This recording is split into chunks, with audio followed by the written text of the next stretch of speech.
안녕하세요. 본제품강 35강 진행하겠습니다. 선불교의 조사 계보상에서 중국 선불교 선종의 그 6대 조사인 해능은 자신의 개성을 통해서 마음이라고 하는 것이 본래 깨끗하고 밝은 정광명 상태의 거울과 같다고 그 표현을 하셨고요.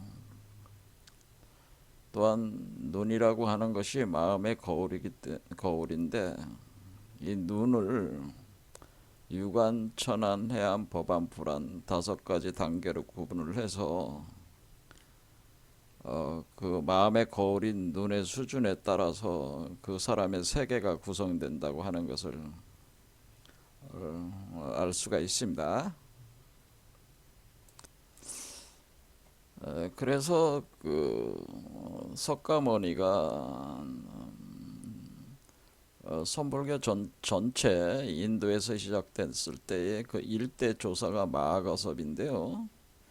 마하가섭에게 그 여마미소의 그 이신전신 곧 심심상인의 그 과정을 통해서 법안을 전수를 하게 된다고 그래서 그 정법 안장과 열반 묘심을 전했다고 하는 것이죠. 그래서 그 정법안이니까 감춰진 정법안이라고 하는 거죠. 그래서 이 법안에 준한다고 볼 수가 있죠. 그러니까 석가모니는 부처이기 때문에 불안을 가진 존재로서 마하가섭에게 법안 수준의 경지의 눈을 심심상인으로 찍어줬다. 뭐 이렇게 표현을 할 수가 있겠습니다. 이렇게 조사가 다음 때 조사에게 이렇게 법을 전수하는 것이 사실상에 있어서는 마음에서 마음으로 도장을 찍듯이 스승의 마음을 제자의 마음 속에 심어주는 것. 그런 개념으로 전수가 되는 것이라고 하는 것이죠. 그러면은 어떻게 그것이 가능한 것이냐면은 이 눈이라고 하는 것이 이것이 이제 불안이라고 제가 표현했고 이거 전시안이고요. 그 다음에 제3의 눈이 법안이다 이렇게 봤을 때 이 석가모니가 자신의 불안이 제자의 마음 속으로 관하게 되는 거죠. 제자의 마음 속으로 관한다는 것은 관조한다는 거죠. 관조. 그래서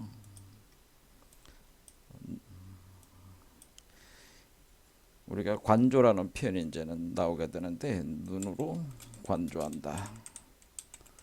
그러니까 관조한다는 것은 볼관자니까 보아서 조자는 비춘다는 뜻입니다. 그러니까 관조한다는 것은 보아서 그러니까 비추어서 본다는 뜻이죠. 관조. 근데 이렇게 보기만 해서는 그 실체를 알 수가 없잖아요.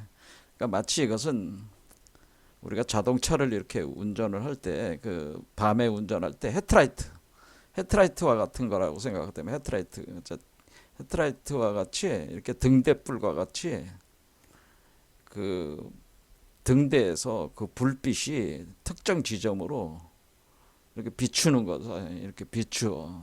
그래서 관조한다는 것은 비추어 본다는 뜻입니다. 그래서 빛을 비추어서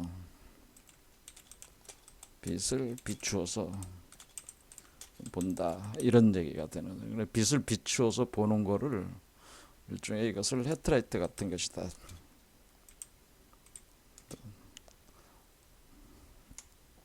그러니까 특정 지점에다가 빛을 모아가지고 비춘다고 하는. 그럼 여기서 헤드라이트를 여기다가 비추면은 여러분의 열애장 쪽에다가 이렇게 비추면은 이 불안의 세계를 그대로 여기다가 투영을 시키는 것과 같다는 거죠. 그것을 우리가 달 그림자라고 표현한 거죠. 영상을 영상. 그러니까 영상이란 표현할 때 영자를 이렇게 쓰잖아요. 그때 영자를 우리가 달 그림자를 표현할 때 요 영자를 쓴단 말이에요. 영상을 투영한다. 그러니까 영상을 투영을 하게 되면은 여기에 정보가 그 전송이 되는 거죠. 투영한다는 거는 그 마음이 전송된다는 전송.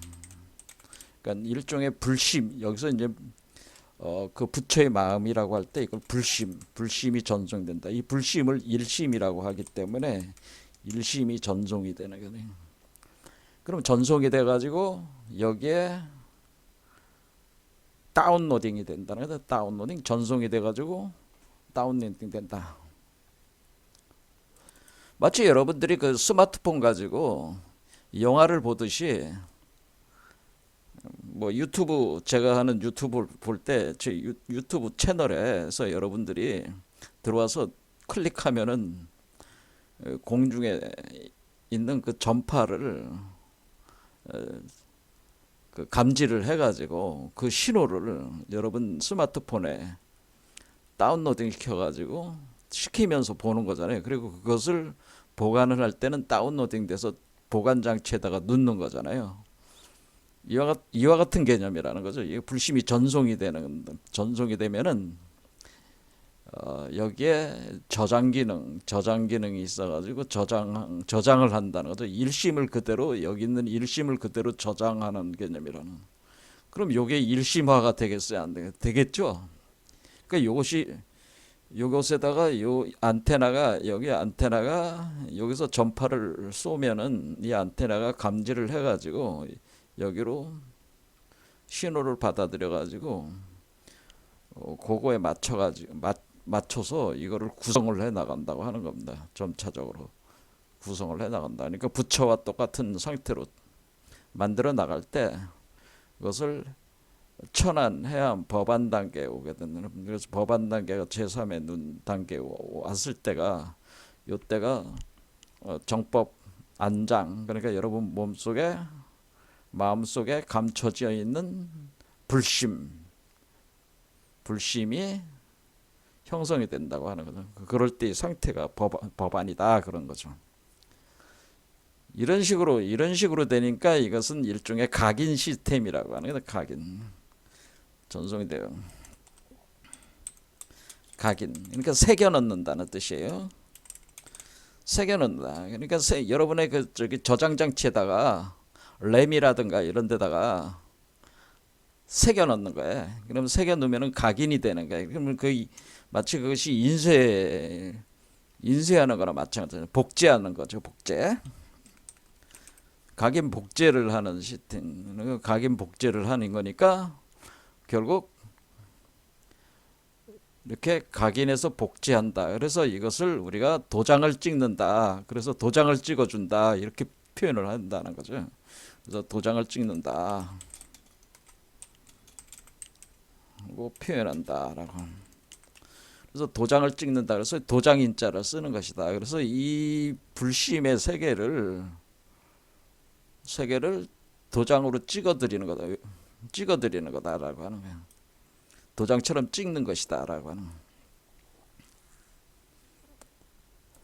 그러면은 이 석가모니의 마음이 가섭의 마음이 되겠죠. 석가모니의 마음이 가섭이 항상 이 도장이 찍히는 상태라면은 통로가 항상 열려 있어서 다운로딩 받고 있으면은 우리가 여러분들이 뭐 클라우딩 시스템이라고 있잖아요. 클라우딩 시스템처럼 일종의 클라우딩처럼 돼 있어가지고 어떤 특정한 장소에다가 정보가 저장이 된 거를 공유를 할 수가 있는 거죠. 공유를 할 수 있으면은 여러분들이 석가모니의 그 정보가 저장된 곳을 여러분들이 공유를 할 수 있으면은 여러분들이 석가모니의 그 세계를 활용할 수가 있는 거죠. 활용할 수가 있는 거기 때문에 이런 상태는 차별이 없게 되는 거죠.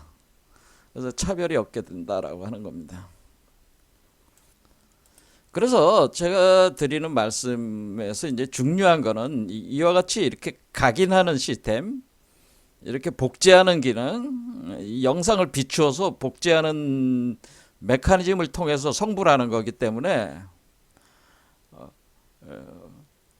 그 어떤 인간들의 어떤 자기적인 어떤 노력으로 해서 이게 되는 것이 아니고 이 핵심은 뭐라는 거예요? 부처의 일심을 각인하는 것이 핵심이라고 하는 거예요. 각인하는 건데, 근데 각인을 하려면은 그 부처의 마음을 각인을 시켜야 되는데 그 각인하는 여러분의 저장하는 그 틀은 요거 열애장이란 말이에요. 열애장에다가 각인을 시킬 때 여러분들이 이 전파를 제대로 잡아내는 거에 초점을 맞춰야 된다고 하는 거죠. 그 전파를 잡아내는 거에 초점을 맞춰라 그런 얘기입니다. 그러면은 자연스럽게 그 전파가 감지가 돼서 들어온다고 하는 겁니다. 그런데 우리의 마음은 중생의 마음은 어떻게 되어 있냐면 이것을 포태하고 중생의 마음 속에 묻혀 있단 말이에요. 이게 묻혀 있어가지고 중생의 마음이 껍질처럼 이렇게 감싸고 있어가지고 여기서 들어오는 빛을 막고 있단 말이에요. 여기 들어오는 정보를 막고 있어. 막고 있어가지고 그것이 먼저 깨지지 않으면은 껍질이 깨지지 않으면은 이게 들어오기가 힘든 거죠. 그래서 중생심을 자꾸 버리라고 하는 거는 껍질을 깨라는 얘기입니다. 껍질을 깨. 그러니까 옛 거울을 깨라 그런 표현은 중생의 마음의 거울을 깨라 그런 얘기. 그래서 공으로 돌려라 그런 얘기. 그러면은 그 공 속에 여러분 자신의 본성의 그 씨앗이 있기 때문에 여기서로 직접 전송이 되게끔 여러분들이 그 환경과 조건을 구성을 해 나가면은 자연스럽게 성불할 수가 있다라고 하는 겁니다. 그렇게 되면은 이것이 항상 이것을 유도를 하기 때문에 이 흐름만 쫓아가면은 그걸 순천이 난다고 그래. 순천. 그 하늘의 그 어떤 흐름에 순응해서 있으면은 무의화로 이렇게 변화하게 된다고 하는 거예요. 그래서 이렇게 중생의 마음이 그 여러분의 본래성의 열애장 부처의 마음을 이렇게 껍질처럼 감싸고 있을 때 이것을 표현하기를 장막이 쳐져 있다 이렇게 표현한 겁니다. 장막이 쳐져 있다. 그래서 직접적으로 통신이 안 되게끔 여러분의 마음이 가운데 커튼을 쳐놔가지고 커튼을 쳐놨다. 베일을 쳐놨다는 거예요. 장막을 쳐놔가지고 여러분들에게 직접 이게 안 들어가고 있다는 거예요. 그러니까 장막을 찢어라. 그래서 표현 자체를 옛 거울을 깨라. 깨라. 또는 장막을 찢어라. 뭐 이런 얘기. 또는 공으로 돌려라. 공으로 돌려라. 비워라. 뭐 비워라. 마음을 비워라. 이게 다 같은 표현이라는 거예요. 옛 거울을 깨라. 장목을 찢어라. 마음을 비워라. 이거는 뭐 죽어라. 그러니까 중생심을 죽여라. 중생심을 죽여라. 그런 얘기입니다. 죽여라. 그래서 대사 1번 절우소생해야 된다라고. 대사 1번 절우소생. 그래야지 한번 크게 죽어서 절 상태에서 다시 다시 태어나는데 중생으로서는 죽고 중생에서 죽고 열애로 다시 태어나는 대사 1번. 그러니까 중생이 한번 크게 죽어야 되네. 그러면은 열애가 태어날 수가 있다네. 그러니까 대사 1번 절우소생이 안 되면은 항상 여러분의 이 통신을 방해를 하기 때문에 여러분이 그 성불하기 어렵다고 하는 겁니다. 그래서 이 대사 1번 절우소생을 다른 화두로 표현을 할 때 그걸 뭐라고 하는 거냐면은 본래면목 부모 미생전 본래면목이라는 부모 미생전. 그러니까 부모로부터 태어나기 전에 여러분은 어디 있었어요? 부모로부터 태어나기 전에 여러분은 죽음의 세계 속에 있어요. 그래서 헤매고 있다고. 윤회라는 개념으로 보면은 어떤 새로운 어떤 그 생물학적 구조를 가지고 이렇게 태어날 때, 육도를 윤회를 할 때, 뭐 내가 그 고양이로 살다가 뭐 개로 태어난다 할 때, 고양이에서 죽어서 개로 태어날 때 고양이에서 죽을 거 아니에요. 죽은 상태에서 개로 다시 태어나야 돼. 다른 말로 중생에서 죽어서 부처로 다시 태어나려면 어떻게 해야 돼? 중생이 죽어야지 부처로 태어나니까, 부처로 태어날 때 우리가 중생에서 죽었어요. 그런데 그 부처의 아버지와 부처의 어머니를 활성화시켜 가지고, 그러니까 이제 여러분 몸 안에서 부처의 아버지와 부처의 어머니를, 그러니까 여기서 부모는 누가 되는 거예요? 사실은 이전에 부모가 죽고, 이게 육체적인 부모가 죽고, 그러니까 육체적인 부모에서 난 몸이 여러분 자신이 죽는 거죠. 여러분 자신이 이전에 그 부모로부터 난 여러분 자신이 죽고, 그 새로운 부모, 그러니까 그 부처의 아버지, 부처의 어머니를 활성화시켜서 여러분들이 태어나기 전, 이렇게 딱 태어나기 전, 그러니까 여러분의 자신을 부처의 어머니로, 엄마로 작용시키기 바로 직전의 그 상태가 본래 면목 상태라고 하는 거예요. 그래서 부처가 어떨 때 그 법성이 드러나는 거냐면은 부모 미생전 상태에, 부모 미생전 직전, 그러니까 부모에서 태어나기 직전에 본래 면목이 드러난다라고 하는 겁니다. 본래 면목이 드러나게 된다. 자연스럽게 드러나게 된다. 이것은 이제 법성이라고 하는 건데, 드러나게 된다고 하는 겁니다. 이거는 대사일본 저로소생과 같은 얘기입니다. 이와 같이 여러분들이 죽어야 되는 거예요. 옛거를 깨고 장막을 찢고 마음을 비워요. 그러면은 본래 면목이 드러난다는 거예요. 그 다음에 부처가 되는 거예요. 그 다음 단계가. 그래야지 이게 옛거를 깨고 장막을 찢고 마음을 비워야지만이 이게 전송이 제대로 되는 거지. 여러분들이 번뇌 망상을 가진, 그 먹구름을 가진 상태에서는 이 바깥에 있는 타양과 달빛이 비쳐 들어오기가 힘든 거죠. 자, 그래서 우리는 우주 중심에는 항상 그 등대뿔이 있다는 거죠. 우주 중심에는 우주 등대가 있다, 우주 등이 있다라는, 우주 등이 있어가지고, 우주 등이 있는데, 이것을 우주 등이 우리 법계의 등불이잖아요. 그렇죠? 그러니까 우주등이라고 하는 것은 우주를 밝히는 등불이 있다는 거예요. 등대가 있다는 거예요. 등대가 있는데 우주등인데, 이 우주등을 가리켜서 불교에서 뭐라고 표현을 하는 거냐면은 우주등잔인데, 우주등잔에는 우주등에는 뭐가 있는 게, 우주등에는 우주의 불꽃이 있다는 거죠. 우주의 태양의 우주태양, 근원태양이 있다는 거죠. 여기 근원태양이 있어가지고 요것이 활활 타고 있는데, 우주 중심에서 타고 있는데, 그 우주 중심에서 타고 있는 이 그 근원태양이, 우리는 뭐라 그러냐면 이것을 법등명이라고 하는 거죠. 법등명. 그러니까 우리가 석가모니가 뭐라 그랬어요? 석가모니가 우리가 그 열반경에서 뭐라 그러냐? 많은 사람들이 이제 석가모니가 열반 묘심 여기 할 때, 대열반에 들 때 뭐라고 얘기를 하냐면은,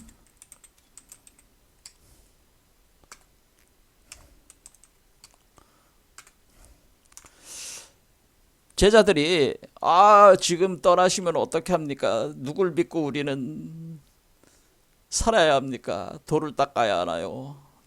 돌아가지 마시고 우리가 좀 더 오랫동안 있으시면 좋겠습니다 하면서 그냥 울고불고 난리를 치니까 누구를 의지해서 이게 돌을 닦아야 되겠냐 이러니까 석가모니가 뭐라 그랬어요? 열반경에서 석가모니가 중요한 사상 몇 가지를 얘기를 했는데 그 중에 하나가 열애장 사상이죠. 열애장이라는 거는 일체 중생 시류불상이다. 모든 사람들에게는 그 중생들에게는 사람이 아니라 이제 중생에는 다 불성의 씨앗이 있다라고 하는. 그래서 그 불성의 씨앗에 대해서 얘기를 하면서 또 얘기를 하는 게 뭐냐면은 자등명 법등명 해라.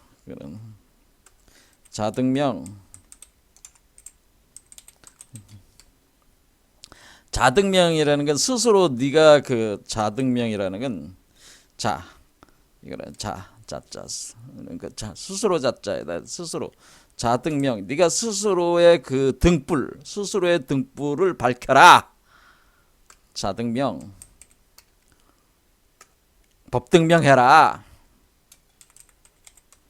법등명하라. 그러니까 여기를 법등명해라 그런 얘기입니다. 법등명하라. 법등명이라는 게 결국 우주의 불꽃이 타오르면서 법등이 그러니까 그 정법의 그 법의 그 등불이 타오르면서 명이라고 하는 건 밝게 빛난다는 뜻이잖아요.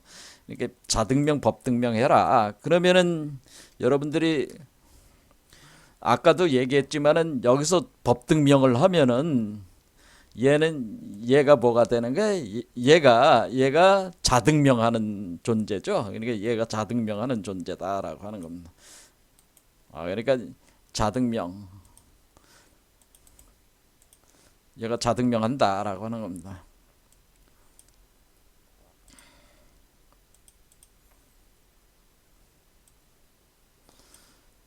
그러면은 우리가 이거를 뭐로 표현을 했냐면은 지금껏 이제 계속 얘기를 할 때, 그러면은 얘를 뭐로 표현했습니까? 이 자등명을 우리가 자시머리라고 얘기했죠. 자시머리. 이거는 자시머리요. 달로 표현할 때 자시머리요. 이 법등명하는 거는 허공월이다라고 하는. 허공월. 그러니까 허공월의 빛을 받아들여서 그 그림자와 영상을 받아들여서 영상을 투영을 받아가지고 여러분 몸속에 자시모를 만들면은 그게 자등명하는 거란 말이에요. 자등명. 그러니까 마치 이 허공월이나 자시몰은 상태는 뭐냐면은 이 등잔불의 등과 같은데, 그러니까 우리가 등잔불로 따지면 등잔불은 뭘로 돼 있는 거예요? 등잔과 불로 돼 있는 거잖아요. 그러니까 이 불은 태양이고 등잔은 뭐예요? 우리가 요즘에 따지면은 그냥 전구불이다 이렇게 생각하시면 돼. 전구불 하면은 우리가 전구가 있고 전구는 유리로 만들어져 있잖아요. 그렇죠? 전구. 그리고 이거는 안에는 필라멘트가 있잖아요. 그게 불이야. 그러면 불은 태양이고 전구는 달이란 말이에요. 그렇죠? 이게 눈이란 말이야. 눈 구조가 이렇게 돼 있잖아요. 그러니까 이렇게 따지면 요게 전구가 같다고 생각하시면 돼요. 어렵게 생각할 게 아니고 요게 전구하고 이렇게 같구나. 그럼 얘가 그 전구 뿌리잖아요. 전구. 그러면은 얘가 전구가 이렇게 있다. 이렇게 치면은 요게 전구가 달에다 유리로 이루어진 거니까 달이고 요 안에 있는 필라멘트에 있는 요 그 전기 불이라고 하는 거잖아요. 요걸 태양이라고 생각하시면 된다 그 얘기예요. 그러니까 이런 식으로 돼 있다. 그러니까 우리가 그 근원 태양을 뭐로 하는 거예요? 달이 이렇게 감싸고 있다고 제가 얘기를 했습니다. 그래서 이건 항상 보름달이 되는 거죠. 그래서 얘도 항상 보름달로 만드는 거라니 보름달. 그러니까 이 허공월이 되고 이거는 자시월이 되고 얘는 자등명하는 존재고 얘는 법등명한단 말이에요. 그러니까 자등명에서 법등명해라 그런 거와 같다는 얘기죠. 자등명에서 법등명이 되도록 해라. 그래서 여러분 스스로의 등불을 밝히고 그 등불이 법을 밝히는 불법을 밝히는 등불을 밝혀라 그런 얘기죠. 그러면 얘는 이제는 자시머리다 그러면 얘도 똑같은 거라는 얘기죠. 제가 말씀을 드리니까 똑같은 거야. 왜냐면 얘를 복제를 한 거라니까요. 자, 이렇게 된 거다. 자등명하고 법등명하라는 얘기 아셨죠? 자, 그럼 이것이 이런 모양이 제가 이런 형태 자체가 눈과 같다라고 하는 거죠. 지금 적법 안정의 눈과 같다. 그래서 요런 상태를 요 우주의 중심 그리고 그 중생의 중심에서 뭐가 있는 거예요? 우리 중생의 중심과 그 우주의 중심에서 이렇게 등불이 있는 요 상태는 우리가 이것을 중관이라고 하는 것이다라고 하는 거죠. 그래서 이제는 지난 시간에 이제는 했던 게 뭐냐면 이제는 용수야말로 가장 위대한 사실은 제가 볼 때는 석가모니 이후로 가장 위대한 그 불교 그 조사 여기선 조사로 표현했는데 이 14번째 조사라고 하는 거죠. 14번째 조사 14대 조사 용수인데 이 용수가 그 우리가 그 중론과 그다음에 그 대지도론 같은 것 이런 걸 이제 그 저수를 했는데요. 이분을 가리켜서 우리가 이제 제2의 석가모니다. 대승불교의 아버지다라고 하는 거는 제2의 석가모니. 대승불교의 아버지. 자, 그러면 우리가 여기서 이분의 그 제2의 석가모니 대승불교의 아버지이고 이분이 중국 8대 종파의 조사다라고 하는 거예요. 그러니까 우리가 중국에서 뭐 다양한 그 뭐 천태종, 화엄종, 뭐 삼론종, 뭐 이런 것들, 법상종, 뭐 진원종, 뭐 이런 것들 있잖아요. 이런 것들이 그다음에 지금 선종 얘기를 하고 있잖아요. 그러니까 중국 8대 조파의 조사니까 중국 전체의 모든 대승불교의 새로운 출발점. 그러니까 우리가 이제는 유교로 따지면 뭐예요? 공자 이후에 적이란 사람이 주자잖아요. 신유학 체계로 이렇게 하듯이 이 그 일종의 중시조가 되는 거죠. 그러니까 우리가 이쪽 그 석가모니의 중시조는 바로 이 불교의 중시조는 일종의 용수 나가라주나다라고 하는 겁니다. 그래서 우리가 나가라주나 사상을 우리가 깊이 이것을 이해를 해야지 이것은 단순히 선종만 이해하는 것이 아니라 모든 그 대승불교를 파악하는 핵심 중에 핵심 그 절학을 전개한 사람이 바로 나가라주나 용수기 때문에 이분에 대한 이해가 없이는 우리는 오늘날 현대 불교를 이해할 수가 없는 거예요. 그래서 이분의 사상을 깊이 이해를 해야 됩니다. 사유체계를 이해를 해야 된다. 그런 얘기입니다. 그런데 이분의 그 사유체계를 이분이 이거를 보통 이분이 보통 철학을께서 이렇게 전개할 때 많이 쓰는 나라가 공이라는 이분이 이제 본격적으로 얘기를 하는 거고 그 다음에 연기론. 공즉 연기다라고 하는 연기. 그러니까 우리가 이 연기로 드러난 세상은 이 공이라고 하고는 감춰진 세계가 보이는 세계의 연기로 드러나는 것이다. 그런 거예요. 그래서 그러니까 사실은 공은 본체고 연기는 작용이기 때문에 두 개는 본체와 작용이라는 면으로서 다를 뿐이지 다른 접근으로 이해를 할 때 우리가 연기로서 이해할 수도 있고 공으로도 이해할 수가 있고 그러니까 두 양면성을 가지고 그러니까 그것이 공이 곧 연기라는 거죠. 감춰진 것이 드러날 땐 항상 연기법으로 드러나게 된다고 하는 거기 때문에 이 연기로 드러나는 그러니까 연기 법칙을 이해하는 것이 공을 이해하는 그러니까 우리가 공이라고 하는 것은 감춰진 것이라 절대 알 수가 없어요. 무자성세계이기 때문에. 그런데 그것을 우리는 현상적인 세계에서는 연기로 드러나니까 연기를 통해서 공을 파악할 수 있을 뿐이다라고 그러는. 그러니까 공즉 연기고, 그리고 이것이 모든 우주의 중심은 바로 이런 공성, 우리가 그거를 표현을 할 때 그 워몰이라고 그랬죠. 모든 이 공중의 진공은 바로 중이다라고 하는 것, 중. 그래서 공, 연기, 중, 이 사상을 얘기는. 자, 중이라는 글자도 잘 보면 이렇게 짝대기가 있고 이렇게 돼 있잖아요. 이렇게 돼 있고 이렇게. 그러니까 우리가 중자를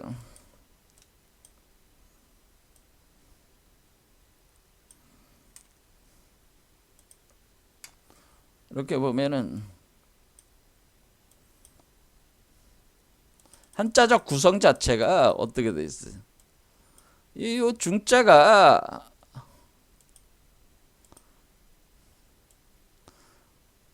요거잖아요. 이렇게. 그러니까 이렇게 팔자잖아요. 팔자.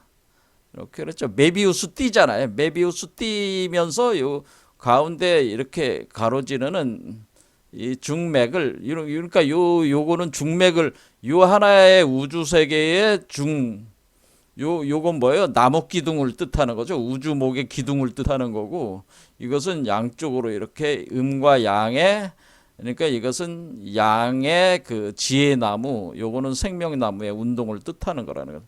두 개가 메비우스 띠처럼 이렇게 작용을 하고 있다니. 이것이 곧 태극의 구조라고 하는 거죠. 이렇게 태극의 구조. 근데 이 태극의 구조가 연기 구조라고 하는 거죠. 그러니까 공이 즉 연기고 연기가 곧 중이다, 그런 얘기예요. 그런데 이렇게 하면 이제 상당히 철학적인 얘기가 되는 거고, 이제 여기서 얘기할 때 이제는 이것을 중간 사상이라고 이제 포괄적으로 설명을 하는 거죠. 우리가 용수 사상은 중간 사상이다, 중간학이다. 그래서 중간학, 학자들은 중간학이라고 부르는 거, 중간학.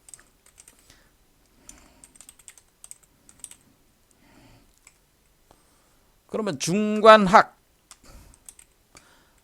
그러니까 지금 우리가 석가모니가 마가섭에게 눈을 전수해 준 거잖아요. 정법 안장이라고 해서 법안을 이렇게 각인을 시켜서 전수를 했듯이, 이 눈의 기능의 핵심은 아까도 얘기했지만은 관조하는 거잖아요. 관조. 눈의 기능은 관조하는 것이다. 관조. 비추어 보는 거예요. 그렇죠? 빛을 발해가지고, 그러니까 밝으니까, 자체적으로 밝으니까, 자체적인 밝음. 우리가 이제는 그 본래 마음은 밝고 깨끗하고 밝다고 할 때, 그 밝은 밝음을, 빛을 비추어서 비추어 보는 것을, 그것을 이렇게 비추어서 보는 것이 마치 그 마음의 세계를 이 현상계로 투영을 시켜가지고 현상계를 만들어서 거울을 보듯이 이렇게 보는 것과 같다라고 하는 거예요. 자신의 마음이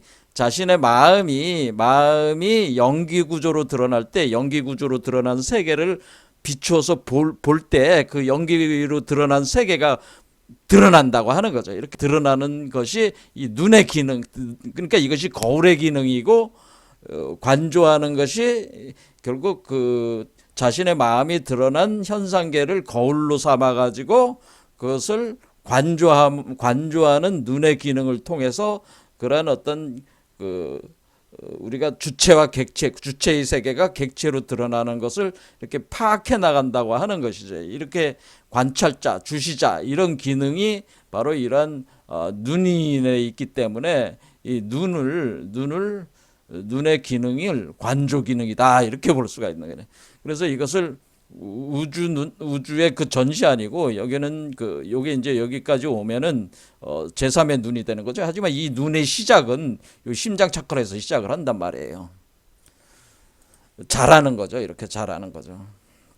자, 그러면은 눈의 기능은 관조다. 그러니까 지금 중간학이라고 하는 것은 중간은 중이라는 거는 이 중심에 이 우주의 중심에 모든 우주의 중심에 그러니까 우주의 중심에는 관 중심에서 관하는 자가 있다는 거죠. 관찰한. 그러니까 우리가 중간학이라는 거는 관찰자 철학이라고 볼 수가 있죠. 관찰자, 주시자. 그렇죠. 이것은 중간학이라는 건 사실은 우주 중심에서의 우주 중심의 주시자. 그것을 주시하는 자 또는 관찰하는 자, 관찰자. 우주 중심에 주시자가나 관찰자가 있어가지고 우주를 주시하고 있고 관찰하고 있다. 또는 이것을 감찰자라고 하는데 감찰한다. 이런 감찰한다는 거는 감찰한다는 거는 우리가 감찰한다는 건 뭐래? 거울로 비추어 그러니까 거울 감자거든요. 그러니까 여기서 거울이라는 개념이란 말이에요.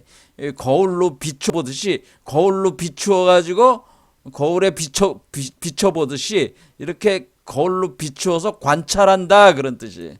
감찰한다. 그래서 감찰자.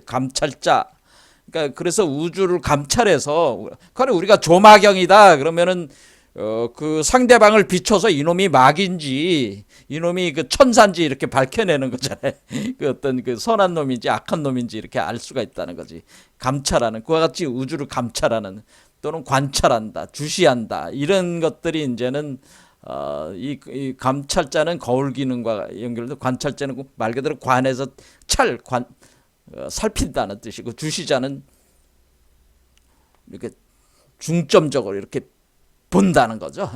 그래서 우리가 이거를 이제 관조 기능이라고 한다고 하는 거예요. 그래서 이 중간학은 사실 관조 기능의 이제는 특징 핵심으로 삼아가지고 용수 철학을 설명하는 그런 사실은 개념이나 마찬가지인데 그런데 여기에 이제는 초점을 두지 않고 공연기 중과 같은 철학적 사유로 주로 많이 전개하니까 좀 문제긴 합니다.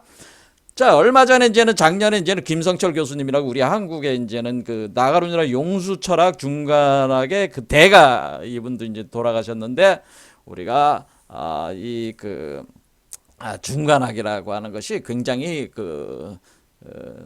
이분이 이제 추구하던 게 체계불학이라고 해가지고 우리도 밀교처럼 뭔가 체계적인 어떤 왜냐하면 오늘날에 와서 대승불교를 이쪽 불경에 대한 거를 계속 연구를 하다 보니까 이게 뭐 대승불교의 그 경전들은 사실 석가모니가 얘기한 게 아니야. 뭐 그런 얘기가 되는 그런 주장들이 나오게 되고 그게 사실 맞는 얘기예요. 왜냐면은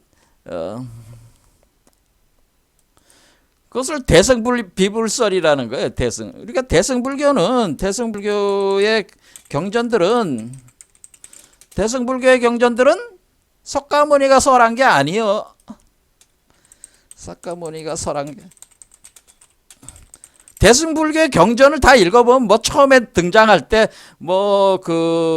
석가모니가 이제 등장을 하면서 이제는 얘기하는 걸로 돼 있지만은 사실 그거는 다 구라고 그렇게 이야기를 꾸민 거고 그 내용들 자체도 석가모니가 설한 게 아니라고 하는 거는 지금 동서양의 거의 모든 학자들이 인정하는 바예요.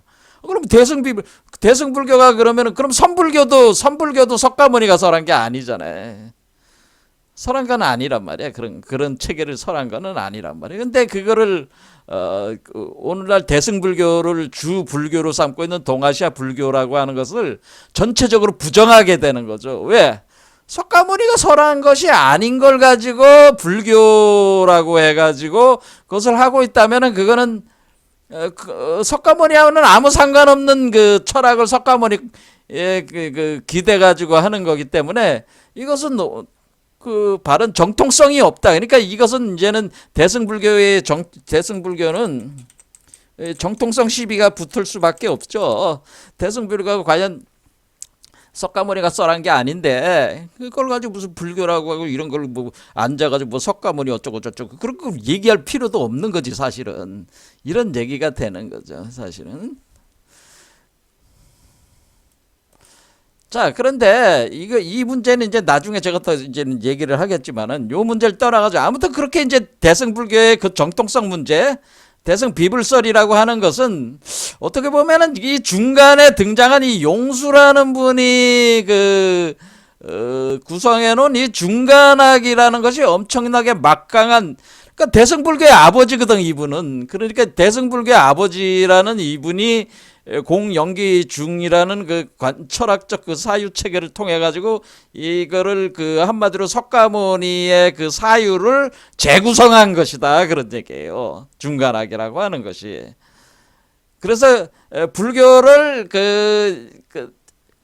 대승 비불설이고 대승불교의 정통성이 없다고 하는 것이 아니라 그 석가모니의 사유 체계를 계속적으로 이렇게 재구성하면서 성장 발전을 시켰다라고 이렇게 봐야 되고, 그 중간적인 역할을 한 사람이, 핵심적인 역할을 하신 분이 용수라고 하신 나가주나다, 이런 얘기가 되는 거죠. 그래서 그런데 이제는 우리가 그 불교를 이해할 때 굉장히 어려움을 느끼는 게 그런 거란 말이에요. 각 지역마다 이제 불교가 다른 모습으로 막 등장하고, 요즘에는 이제 대승 비불설과 대승 불교의 정통성 문제가 생기다 보니까 자꾸 예전에 초기에 그럼 석가모니가 직접 설한 게 뭐냐는 거에 대해서 그냥 계속 해서 뭐 니까야니 뭐니 그런 거 가지고 이제 또 저기 하는 거라고. 그런데 제가 생각할 때는 그건 다 쓰잘데기 없는 짓이에요. 다 쓰잘데기 없는 짓이고, 그 부분에 대해서는 제가 나중에, 지금 오늘은 이제 그 얘기하려는 건 아니었으니까 나중에 제 견해를 얘기할 때가 있을 것입니다. 어쨌든 이 소승불교 이전의 시대의 어떤 그런 초기 경전으로 이렇게 찾아가지고 들어가 봐야 거기도 석가모니가 설한 경전이 거의 없어요. 근데 뭘 어떻게 하겠다는 건지 모르겠지만은 그런 걸 내세우면서 이렇게 주장하는 분들이 있는데, 그래서 사실은 별로 그 의미가 없는 일이다, 저는 그렇게 봅니다. 자, 대승불교는 대승불교 나름대로 자기 체계가 있어요. 저 석가모니를 뿌리를 두고 만들어진 거다, 이렇게 볼 수가 있는데, 아무튼 그걸 일단은 인정을 하고 가야 된다라고 하는 겁니다. 자, 그래서 김성철 교수는 이와 같은 위기 상황이다, 이거죠. 어쨌든 우리가 이 대승불교가 지금 특히 한국 불교도 위기 상황이다라고 하는 거예요. 도대체 뭘 어떻게 해가잖아요. 어떤 불교라는 게 도대체 뭐냐, 이렇게 물었을 때 딱히 뭐라고 이렇게 얘기하기도 어렵다는 거예요. 왜냐하면 종파가 너무나 다양할 뿐더러 그걸 체계적으로 이렇게 사유나 수행 체계가 체계적으로 지금 돼 있질 않다고 하는 거예요. 서로 자기네들이 잘났다고 할 뿐이지, 그런 부분에서 이분이 체계 불학을 구성을 하자, 그러니까 그거를 모델을 티베트 불교를 모델로 삼았어요. 이분이 티베트 불교와 같이, 티베트 불교는 위대한 아마도 불교의 그 수행가이면서 철학가들이 체계적으로 그 밀교 체계를 구성을 했듯이 우리 한국에서도 그와 같은 것이 돼야 되는데, 그 기초 토대가 이분은 중간학을 기초로 해서 그걸 구성을 하려고 했다. 그러다가 작년에 돌아가셨다, 뭐 그런 얘기입니다. 자, 어쨌든 우리는 용수는 중간학이다라고 할 수가 있는 게, 중간학파가 아니고 중간학을 했다. 그러면은 중간이라는 건 아까 얘기했듯이 이 우주의 중심에, 그리고 요것도 하나의 우주니까 이 우주의 중심에 바로 관하는 눈이 있다고 하는 거죠. 관하는 눈. 그러니까 사실은 용수 철학은 눈에 관련된 철학이라고 하는 거예요. 그거는 우리가 마가섭에게 법안을 전수를 했듯이 이 법안에 대한 법안과 불안과 같은 눈에 대한 철학이라고 볼 수가 있는 거예요. 그래서 그것이 이제는 나온 게, 이분이 이제 대지도론 같은 거를 여기 중론과 대지도론을 갖다가 설명할 때 이 제지도론이 우리로 번역할 때 대지도론이지, 대지도론이라는 게 대라는 것이 크다는 뜻 아니에요. 그러니까 마라는 뜻이에요. 지라는 건 지혜라는 거예요. 지혜는 반야잖아요. 반야, 마바냐. 도는 건너간다는 뜻이에요. 여기서 저기로 건너간다니까 파라미타라는 뜻이기 때문에 마바냐 바람일다. 바람일다라는 바람일다. 마바냐 바람일다. 마바냐 바람일다론이라는 뜻이.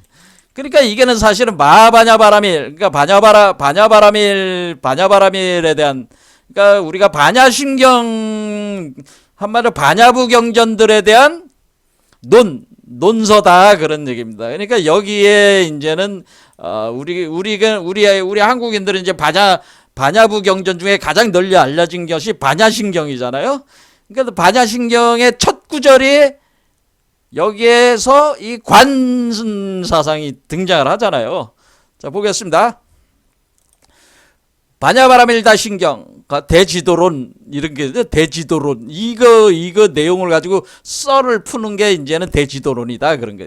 이거는 이제는, 용수라는 분이 이거에 대한 썰을 풀었다. 이거를 설명하는 썰을 풀었다. 뭐, 이렇게 생각하셔도 되는데, 여기에 관자재보살, 행시바냐바라밀다시, 조견, 농, 괴공, 도, 일체, 고액. 이렇게 나오잖아요. 첫 구절이 이렇게 되잖아요. 첫 구절이. 자, 그러니까 우리는 여기서 보면은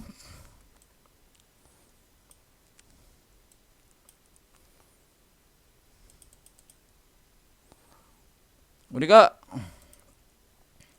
뭐가 있어요? 관 자재보살 행신바냐바라밀다시 조견 있잖아요. 관조라는 말이 나오잖아요. 관조, 그렇죠? 관조. 그래서 관에서 비추어서 본다는 뜻이죠. 그래서 우리가 관자재보살이 관한다는 것은 조견하는 것이다라는 거예요. 그러니까 관하는 것은 비추어서 보는 거다. 그러니까 우리가 관한다는 것은, 자, 여기서 관한다는 것은 눈으로 관한다, 눈으로 관찰한다, 눈으로 주시한다, 눈으로 감찰한다고 하는 것은 어떤 특정 지점을 내 빛을 비추어 가지고 보는 거다라고 하는, 그것이 바로 조견행위다라고 하는 거. 조견행위. 그러면은 관은 곧 조견이다, 이렇게 볼 수가 있는 거죠. 자, 그럼 우리가 관자재보살이니 뭐니, 이거는 제가 반야신경에도 따로 이제는 다 강의를 했었으니까. 그러면 이거는 관조견 이렇게 될 수가 있는 거죠. 관조견. 그러니까 관조견, 이것이 바로 대지도론, 바로 마바냐 바라밀다의 첫 구절이 이렇게 되는 거니까, 이게 관사상, 관이 바로 조견하는 것이고, 이 중간에 관이라고 하는 것은 관자재보살이 관하는 거를 얘기를 하는 건데, 이 관자재보살이라고 하는 것은 결국에는 관을 자제하게 한다는 것이니까, 우리가 어떤 주시하고 관찰하고 우주의 눈, 전시안을 자유자재로 쓴다는 뜻이에요. 그러니까 우리가 관자재라는 것은 관자재 보살, 관은 보살의 일종이지만은 관자재라는 거 하는 것은 자제하다. 그러니까 관하는 것을 뭐예요? 자유자재로 자제하게 한다. 그러니까 여기 전시안을 자유자재로 운영한다. 그런 뜻, 자제하게 운영한다라고 하는 것을. 그렇죠. 그런데 이렇게 관을 자제하게 한다. 그런데 이렇게 관을 자제하게 운영을 하는, 그렇죠.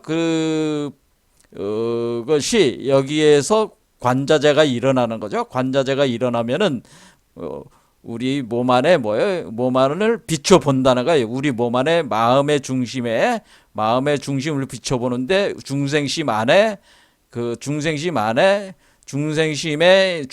작용하는 게 이 두 개의 나무가 꼬여 올라가는 소용돌이 치는 마음속 안에 그 공이라고 하는 바로 그 중맥 속에 열애장이라고 하는 요것이 있는데, 요것에 이렇게 비춰보는 상태. 그러니까 그 소용돌이를 잠잠하게 만든 뒤에 요것을 이렇게 비춰보게 되면은 여기가 자등병이 구성이 된다고 하는 거죠. 이렇게 할 때 조견하게 된다. 이게 조견. 자, 그래서 우리는 관이라는 것은 조견하는 것이다. 그래서 이 조견하는 것을 수용을 해가지고 여러분들이 수능을 해 나가면은 그게 무이하라고 제가 얘기를 했습니다. 자, 그러니까 우리는 그 용수가 중간 사상을 한다는 것은 일종의 이 수행법, 그러니까 수행법을 제시를 한 거죠. 자기가 지금 여기 보면은 용수라는 분이 보면은 여기 그림에 보면은 여러분들 뒤에 뱀이 7마리가 이렇게 쫙 올라오고 있는데 이 뜻은 뭐냐면은 우리 7개 차크라에, 그러니까 지금 용수는 7개 차크라에 뱀이 올라오고 있잖아요. 7개 차크라를 거쳐가지고 용뱀이 작용하고 있기 때문에 이것을 제가 그래서 나가 아르주나인 거예요. 나가라는 뜻이 용뱀이란 뜻이란 말이에요. 그러니까 이 양반이 왜 그러니까 이 양반의 진짜 이름이 나가르주나인지 모르죠. 근데 나가르주나가 이름 붙였는데 이게 용이란 뜻이잖아. 나가라는 것은 나가는 용뱀이란 뜻이에요. 뱀도 나가라고 그래. 용도 나가라고 그러고, 용은 뱀의 왕이지. 그 다음에 아르주나가 나무란 뜻이잖아. 숫자니까 용수. 그래서 우리가 용뱀, 그래서 그러니까 이거는 우주목을 뜻하는구나. 그러니까 우리가 용수라는 이 이름 자체가 이 우주목, 나무, 그러니까 이게 우주목을, 아르주나는 그러니까 뭐예요? 우주목을 뜻하는 거죠. 우주목. 그러니까 이 사람이 지금 이게 우주목이잖아요. 그러니까 이 우주목을 감싸면서 올라가고 있는 용뱀, 그렇죠? 나가족. 그래, 용뱀, 용사라고 그래요. 그래서 용뱀 해서 용사라고 한다. 그래서 용뱀이 감싸고 올라간다. 우주목을 감싸고 올라가는 사람, 수행자. 이게 나가르주나죠. 그러면 나가르주나는 원래 이 사람이 나가르주나입니까? 아니면 나가르주나라고 그냥 이름을 붙인 겁니까? 두 번째일 가능성도 있다고 하는 거죠. 이 양반은 지금 뭐예요? 궁울영보 빈몸 활성화를 한 거죠. 사실 이거 자체가 지금 제가 그려놓은 이 그림대로 한 거잖아. 차크라 수행을 한 거야. 그러니까 이 양반은 궁울영보 빈몸 활성화 수행자였다고 하는 것을 바로 알 수가 있어요. 그러니까 이분이 그래서 그러면은 제가 늘 얘기한 대로 여기 열애장이 있고 이렇게 이 작업을 한 거구나. 그래서 이분이 중간 사상이라고 하는 것은 이런 틀에서 그림을 보여주면서 이분이 화엄경을 어때요? 화엄경을 저기 바닷속에 들어가서 용왕에게 화엄경을 가져오잖아요. 그래서 그게 다 이제 연관이지. 용이니까 바닷속에 들어갈 수 있는 거 아니겠어요? 그러니까 이게 그런 것들이 다 그 이야기 비유체계다 그런 얘기입니다. 그럼 이렇게 이제 들어가가지고 이렇게 이제 해야 하는 이것이 중간 사상이라고 하는 것 자체가, 그러니까 이분이 이름이 나가르주나고 중간 사상이고 화엄경을 가지고 올라왔다. 바닷속에 들어가서 용궁 속에 들어가서 가지고 올라온다고 하는 이런 내용들이 이야기 구조를 이렇게 보면은 결국 이분은 궁울영보 빈몸 활성화 수행자였다고 하는 것을 알 수 있어요. 그래서 궁울영보 빈몸 활성화 수행을 통해 가지고 이 사유 체계를 구성을 해냈다고 하는 것을 알 수가 있다 그런 얘기입니다. 그림도 다 그렇게 표현이 된 것이다라고 하는 겁니다. 자, 그럼 여기서 우리가 그 중간이라고 하는 것은 어떤 의미가 있냐면은, 중간은 결국 여러분들이 봐서 알지만은 중간은 결국 이 수행 원리하고 궁울영보 빈몸 활성화라는 수행 원리하고 이게 깊은 연관이 있구나. 중간은 수행 원리와 관련성이 있다. 그렇죠. 관련성이 있어요. 왜? 자, 그러면은 우리가 여기서 그럼 관한다고 하는 것을, 그럼 우리는 수행을, 특히 우리는 수행법을 얘기할 때 불교에서는 수행법 지금 선불교에서 주장하는 수행법은 뭐래? 선불교에서는 지금 선종에서는 두 가지를 제시를 하는 거예요. 하나는 참선해야 된다. 참선이 기초고, 그렇죠? 참선. 두 번째는 뭐예요? 화두를 들어라. 화두를 가지고 해야 된다라고 하는 것이 오늘날 선종의 수행체계란 말이야. 참선과 화두란 말이야. 그럴 때 우리가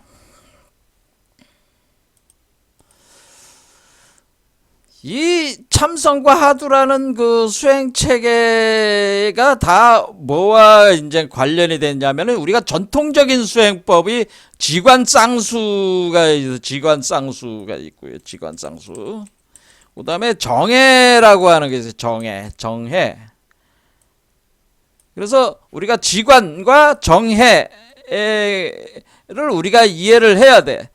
그러면 우리가 여기서 이 관한다고 하는 것, 중관한다. 이 관한다고 하는 것은 무엇이냐?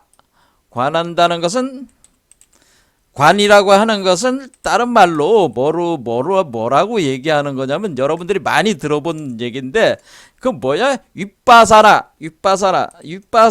하는 것이다. 이것은 빗바사나. 그러니까 관이라고 하는 거는 빗바사나 윗바사나를 얘기하는 거예요. 그러니까 우리가 뭐 여러분들이 명상센터 가면은 윗바사나 수행법이다. 뭐 그런 식으로 윗바사나다. 뭐 저쪽 얘기를 하면서 뭐 고상한 척 이렇게 얘기하는 게 이제 윗바사나 뭐 그런 거들. 윗바사나가 관법이 윗바사나예요. 윗바사나. 이해가 되시죠? 자, 그럼 관법이 윗바사나고, 그래서 여기서 지관의 관법, 지관의 관이라고 하는 것이 윗바사나고, 요 지라고 하는 것이 사마타라고 하는 겁니다. 사마타. 지는 그칠지. 사마타. 그러니까 우리가 지관은 사마타 윗바사나를 이 동아시아적인 한자로 표현할 때 지관수행이라고 하는 겁니다. 그런데 특히 여기서 관법 수행을 윗바사나라고 하는 겁니다. 그래서 여기서 지금 사실은 이 사마타 수행도 마찬가지지만은 사마타도 원래는 이것이 묵조 수행, 원래 우리가 이게 화두 참선 수행. 그래서 우리가 오늘날 선불교에서는 화두 참선 수행을 주로 하고 있지만은 원래는 그 묵조선을 위주로 했단 말이에요. 묵조선보다 이전에 대종고라는 사람이 이제 그분이 이제는 임재종 계열의 유명하신 분인데 그 대종고가 화두 참선 수행법을 만들기 이전에 대부분의 사람들이 묵조선을 했다. 묵조라는 건 묵묵히 비춘다는 뜻이에요. 자, 그럼 묵조라는 건 비출려면 관해야 되죠. 관이 조견이라고 그랬잖아요. 그러니까 묵조한다. 그러니까 조견한다는 뜻이에요. 그러니까 묵묵히 조견하고 있다. 관하면서 조견하고 있다. 관조견하고 있다. 이게 묵조선인데 그렇게 하다 보니까 맨날 잠이나 자고 머리에는 그냥 이상한 생각들만 드니까 화두라는 거 하나 들어야 된다. 그래서 화두를 여기다 붙여가지고 묵조선이 화두 참선 체계로 이제 바뀌게 되는 거란 말이에요. 그럴 때 우리가 묵조선이라고 하는 것 자체가 뭐냐면은 윗바사나 수행을 핵심으로 하고 있었던 것이다라고 이렇게 볼 수가 있다는 거죠. 근데 왜 사마타도 사실은 이 묵조선이 사실 윗바사나가 사마타도 다 포괄을 궁극적으로 하게 됩니다. 하게 되는데 자, 오늘은 시간이 많이 갔으니까 요 정도로 하고요. 그럼 다음 시간에 그럼 화두 참선 묵조선 이건 이제 수행법하고 우리가 관법이라고 하는 것은 수행법하고 이제 연관이 돼 있다고 하는 것은 이제 알았습니다. 그럼 우리가 이제는 이 문제에 대해서 다음 시간에 같이 다시 공부를 해보도록 하겠습니다. 오늘 여기까지 하겠습니다. 감사합니다.